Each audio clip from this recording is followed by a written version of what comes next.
We're here at the Taylor Bray farm site in Yarmouthport, Massachusetts on Cape Cod. This is an old working farm from the early 1600s, but also most interestingly to me is it's a Native American site for centuries. And today we're here with Craig Chartier, who's the archaeologist for the Plymouth Archaeological Recovery Project. And Craig, what can you tell us about the Taylor Bray farm site? We've been working down here at the Taylor Bray Farm site with the Taylor Bray Farm Preservation Association since about 2010. That's when they first discovered lots of artifacts beneath their historic farmhouse that dates back to about 1780. They found lots of historic ceramics and pipes and animal bones and that sort of thing. And we came down and advised them about how to recover that material archaeologically as opposed to just digging it all out. And during the course of that investigation, we ended up finding a lot of Native American material that dated back to the late woodland period all the way back to the late Archaic period. So back to about 3,000 to 6,000 years ago, with a real emphasis on about 3,500 years ago at the transitional Archaic. So after that, after we finished that work underneath the house, we ended up doing an archaeological survey across the entire property to get an idea where any sort of Native American remains were across the site, and to help the Taylor Bray Farm manage the site better. So in case when they wanted to put in new animal paddocks or new fence lines, they'd know where the most significant and sensitive parts of the site were, and they'd stay away from those areas. Or they'd have the archaeological dig done first before they went and developed those areas. So as a result of that survey, we identified five Native American sites, individual sites across the property. Some of them were just scatters of small pieces of debitage, chipping debris. One of them had a small hearth at it, and probably about 100 or so pieces of chipping debris that all by itself right next to one of the donkey barns. Another one was associated right underneath and mixed in with a historic site with the original Richard Taylor house that goes back to the 1640s, so it was right on the same site. And then two other ones were out in the field behind me, and that's where we're focusing our excavations this year. There were two sites out there with a couple of arrowheads and spear points. We had one arrowhead that was made out of English flint, so it's something that dates to the 17th century. We had some spear points dating back to the late Archaic period. We had some stains in the ground from post molds that we think were from Native American houses. And so after we did that initial excavation out here, the initial survey, we came back. The Taylor Bray Farm got community preservation funding, so it's funded by the people in Yarmouth here.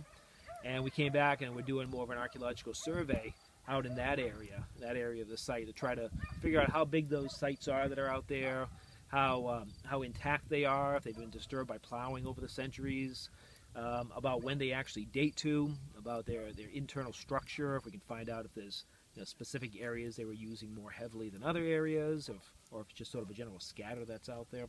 So we've been working on that for the past few days, since right after Columbus Day. And we've excavated a total of probably about 30 test pits, little 50 by 50 centimeter square test pits since then. And we've recovered 3 different projectile points, all dating to the late Archaic period. We've also found a number of features, a number more of the possible post molds, a couple of possible pits, Native American pits out there, a possible hearth, with some charcoal associated with it. So what we're going to do is just keep excavating across these fields out here where the animals are. And once we finish the initial excavations with the small test pits, we'll go back and excavate with larger pits, larger 1 by 1 meter units, to investigate some of those features that we found and get a better idea when they date to. And then, depending on what we find, we might end up coming back in another year or so with more community preservation funding and do some further excavations. Taylor Bray said that what they really like to do is be able to identify exactly where Native American houses were and build reconstructions there. Actually have Wampanoag come down and be able to pay the Wampanoag to come down and build some reconstructions on the same site, where their ancestors had lived before. So. And how long would you say people have continuously lived here for? The earliest artifact we have dates back about 6,000 to 8,000 years, and that was one spear point, one Neville spear point fragment that was found right on a colonial hearth. So it's probably something that one of the colonial farmers found when he was out working in the fields, and he recognized it as being, an arrowhead or a spear point, and brought it back to his house, and probably showed it to the rest of his family on his hearth, and they just left it there. And then when the house was abandoned, it got buried with everything else, basically. And if people want to volunteer on this archaeological dig, are they allowed to? They are. Yeah, this is an avocational archaeology, educational field school dig.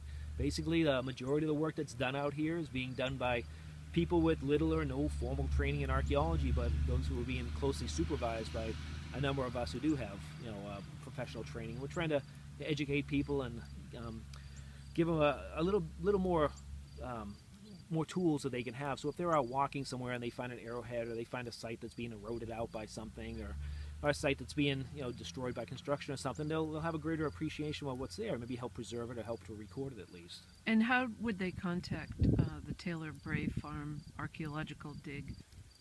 If they get online, Taylor Bray Farm has their own website, taylorbrayfarm.org, I believe it is.